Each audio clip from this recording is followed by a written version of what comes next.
Omar fay nañ la ginnaaw ba nuyoo mbokk yi di nuyu waa Mboyeen gépp nag sama dëkk wala maa dem fenn moom dama nuyu waa Mboyeen gépp nuyu waa Sénégal waa àdduna ñëpp waaw di rafetlu woote bi nga woote ñëw Mboyeen tey pour dalal ñu waaw ñu ko rafetlu bu baax a baax macha allah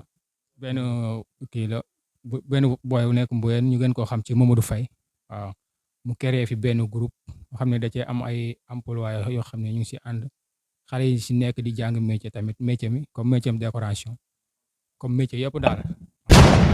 waaw métier bi nag ñu ngi ko commencé 2019 la ñu ko commencé. waaw bu ñu ko commencé léegi nag wax dëgg yàlla avancement rek lañ ci gis vraiment gis nañ ci réussir waaw di ñaan yàlla rek mu gën a yokku comme ni ma koy waxee. sans décoration nag waa disponible na lépp maanaam mariage ngénte meeting xew jàmm lépp daal cérémonie ak yëpp dañ koy décorer waaw boo amee xew moom dinañ ñëw defaral la sa xew ba mu rafet bu sa dootu la rey ci sa xew yaag say gan comme ni ma koy waxee rek. waaw comme ni nga ko waxee rek Omar bâche yi bëri na mais liggéey bokkul te xam-xam yi tamit bokkul waaw gis nañ ne ñun moom à chaque fois dañuy indi lu bees waaw ndax tamit comme ni nga ko waxee bâche yi bëri na. bâche yi bëri na ay qualité Omar bëri na ay qualité képp koo xam ne soxla nga bâche yi boo duggee sama compte YouTube wala TikTok di nga gis foofu modèle boo soxla boo ñu ko commandé. waaw Mboyeen Déco du kenn comme li nga ko waxee Mboyeen Déco lépp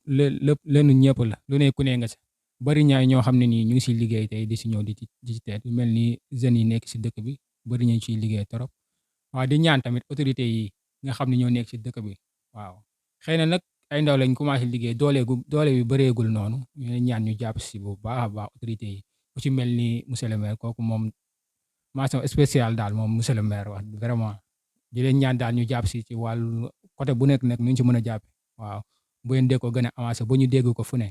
waaw ndax bëgg nañ tamit dégg Mboyeen Déco international waaw incha allah moom la ñuy ñaan yàlla. waaw maire bi moom mu ngi ciy jàpp bu baax a baax vraiment mu ngi ciy jàpp si wàllu matériel ak tout mu ngi ciy jàpp vraiment wax dëgg yàlla amuñu payam bu ñu ñëwee tedd si matériel daanaka fi mu toll nii yàlla ak moom la waaw loolu moom dama koy baral cant boobu. comme ni nga ko waxee rek Omar loolu day am loolu dañuy dal lu bëree bëri ndax xam ne tamit nit ñëpp yemuñu doole yemul tamit nit dina am programme am yéene def lu rëy mais yàlla xam na ne poosam du fa toll parfois day ñëw ñu liggéeyal ko ba pare mu ay situation jàpp ko ñu ne ko kat garaawul yàlla xam na ne liggéey nañ ko loolu def nañ ko ba tàyyi waaw liggéey moom li ngay liggéey nag si ngay jaamu yàlla ñun moom wax dëgg yàlla ñu ngi siy jaamu yàlla bu baax a baax ndax nit dañuy ñëw ne wax dëgg yàlla sama poos fii la toll ñu ne ko garaawul bàyyi ñu defal leen nii te liggéeyal ko ba mu rafet te comme ni nga ko waxee rek man moom xooluma ku ma fay 500,000 ak ku ma fay 100,000 laa yemal boo ma fayoon 500,000 lu ma lay liggéeyal boo ma fayee 100,000 moom laa lay liggéeyal. waaw man di leen gën a soññ bu baax rek ku nekk si li ngay yëngu moom bul ko xeeb jàppal ne métier moom du tuuti waaw ku nekk li ngay liggéey si nga mën a tedd si nga mën a gis sa bopp ku nekk métier ba nga nekk jàpp ko sa fukki loxo ak juróom waaw ndax boo ko jàppee mën na laa yóbbu fu ne daal waaw ndax comme olof Njaay di wax rek wàllu xëy lu sotti waaw tepp moom moo gën yu reet commencement bi moom dina metti torop di nga si jànkuwanteel situation yu metti mais tamit boo ko muñee à la fin moom day neex incha allah. waaw événement bi moom programme yi bëri na torop mais nag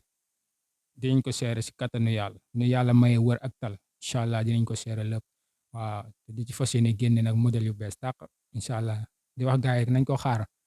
pare tabaski moom dañuy génne lu bees tàq incha allah mooy gars yi ñu daw ñëw rek def Mboyeen Déco ndax Mboyeen Déco moom dafa yaatu waaw lépp a ngi ci waaw caméraman yaa ngi fii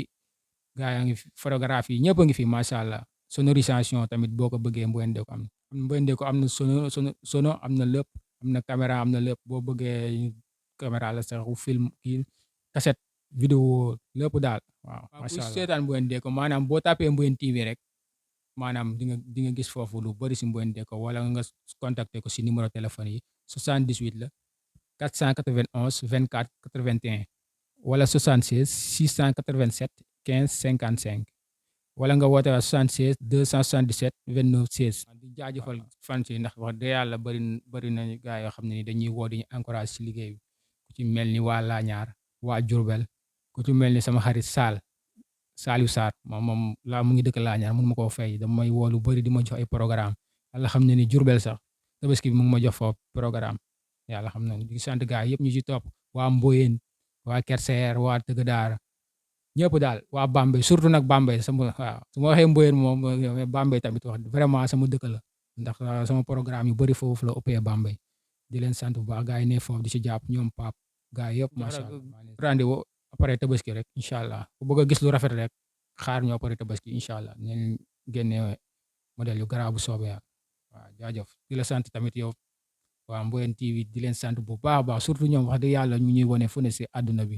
fu ne si àdduna bi tamit Mboyeen de ko àgg na fa ndax Mboyeen TV vraiment ñu leen sant bu baax di leen gërëm jaajëf macha allah.